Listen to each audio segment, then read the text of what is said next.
This is probably the most important video I have done. It's to help home buyers not have their money stolen when they try to wire their money to the closing company. It's happened before, it's going to happen again. Let me show you a quick clip, a video clip, and watch what happened to this one couple in California. The American dream. You find a house in your budget, place you like, it's inspected, the owners accept your bid, you wire the money and poof, the money is gone. It's a real-life nightmare happening now to thousands of Americans as they prepare to buy a new home. Money meant for the closing, hijacked. The FBI telling us scammers took more than, get this, $220 million this year, much of it diverted to China and gone forever. The investigation from CNBC's Andrea Day. It really was a dream house, and it kind of ticked all the boxes. It seemed too good to be true, almost. Exactly what we wanted. With lots of space for the kids and miles of trails to explore and back, Aaron and Lindsay Fisher said yes to the $1.4 million house in Petaluma, California, and quickly put down a deposit. Everything kind of just came together. And right before closing, they wired the final payment from their account at Bank of America. $921, $235, and 10 cents. But 2 days after he wired the cash, this call from the mortgage company. Aaron, where did you wire the money? I said, I wired the money to Wells Fargo. Aaron, we don't have a Wells Fargo account. You need to call your bank immediately. And then I called Lindsay and I said, we'd been robbed. The Fishers were hit with real estate wire fraud. Here's how it goes down. The home buyer, in this case the Fishers, is having a legitimate email conversation with a real estate agent, attorney, or someone from the mortgage or title company. That's when the scammer secretly hacks into the conversation and starts emailing from an address that looks like a real player in the deal. All of us thought we were communicating with each other, and every time we sent an email, we were communicating with the criminals. And he had no idea the criminals were about to go in for the kill, using that fake email address to send wiring instructions that look real. The cash Fisher thought he wired to the mortgage company got diverted instead to this mysterious Wells Fargo account number. They stole a lot of financial security from us. I haven't allowed myself to feel too upset. But I was really excited. And even more upsetting is how quickly this scam is spreading. The FBI tells us that already this year, consumers like the Fishers have lost more than $200 million in this exact type of fraud. In certain markets, you could lose tens of millions of dollars with one sale. And investigators say the cyber bandits are now setting their sights on even higher-end deals, from New York to LA to Palm Beach, and areas like Petaluma, California, where the Fishers became a target. Here's what we've uncovered about their stolen cash. In those bogus wiring instructions, Fisher was told to send the cash to Wells Fargo. It was a real account number, but the name was totally made up. Schlossberg & Associate, LLC. A major red flag, and a fact that neither Bank of America or Wells Fargo ever verified, because there's no federal law that says they have to. So what was the real name on the account? Wells Fargo tells us we cannot discuss information about our customers or their accounts due to customer privacy.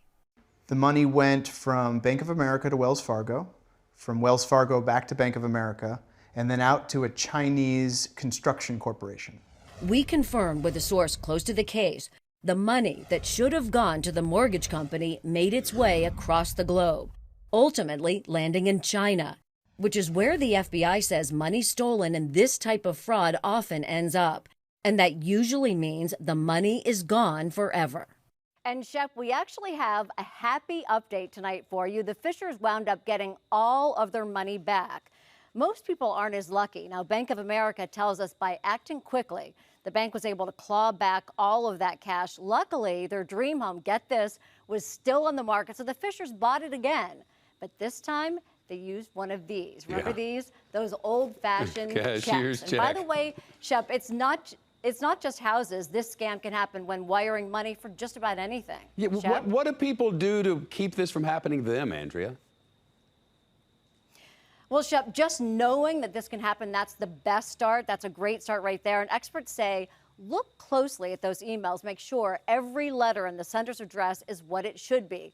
You look for things like an extra period in the address or a letter like a G replaced with a Q. And also, if somebody emails you late in the game wanting to change all those wiring details, that's a major red flag. You have to stop right there, get on the phone, confirm every detail before you wire any money. Yeah, Shep? I'll say. Andrea Day, thanks so much. Okay, now you would think that would be an isolated incident. Let me just show you another one because it's not. It's becoming more and more common. Here's another one. Could just walk right in, jump in the lake. It was Paul and Catherine LeBlanc's dream home. Kids play in the sand. Within days of making an offer, the couple was under contract and working out the details of the sale. I've bought a couple houses in my lifetime, so I'm experienced with doing that. So LeBlanc was no stranger to receiving an email from the title company with instructions on where to wire transfer the down payment right before closing.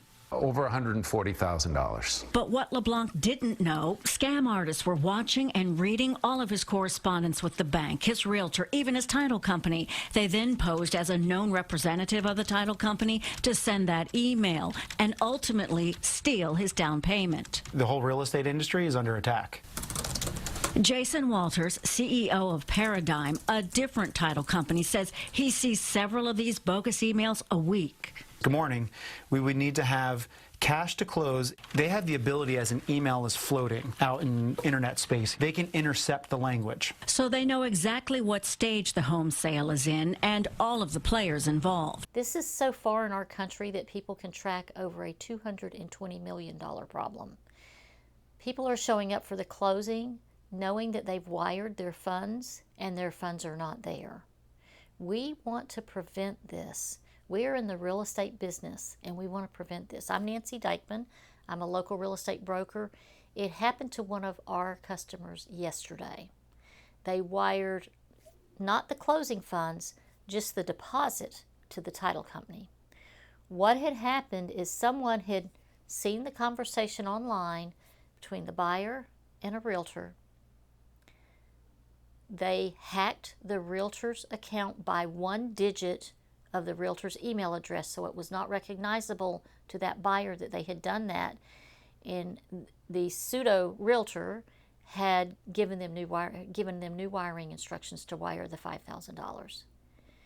So their money was stolen. This has happened in much larger quantities. It's very sad. It's tragic. Should be a happy time when people are buying a home, and it's becoming more and more common. And there's no way to get that money back once it's gone. It's leaving the country, as you can see from the news reports. So the FBI hasn't been able to stop it. The banks haven't been able to stop it. The title companies haven't been able to stop it. So the only thing we know to do is give the buyer very specific instructions. Number one, use the phone number of the title company who's closing your transaction that the realtor in the transaction gives you. Do not wire funds to the realtor. Number two, call the title company and verify that they have your closing. The number that the realtor gave you, call that number. Don't call any other number. If someone tries to change wiring instructions at the last minute saying that they're calling from that title company, hang up and call the title company immediately. One of our local title companies does it this way. This has been able to prevent some problems. When the buyer goes to the bank to wire the funds for closing, the title company gives them instructions except for the last four digits of the bank account to wire it into. They wait for the customer to get to the bank and then they give them those last four digits to assure that there's a conversation taking place between the correct title company and the buyer direct. They won't give them those last four digits ahead of time. That's a safety feature. Please follow that instruction. It will help you save the money for your home and help you have your next home instead of losing it, because most people can't afford to pay that price all over again for their home. Thank you for listening to this. Please share this with anyone that you know that is going to purchase a home and wire funds. This is a very common practice now, is to wire the funds in. It's much more common than a certified check from a bank. Thank you for listening, and please have a great day.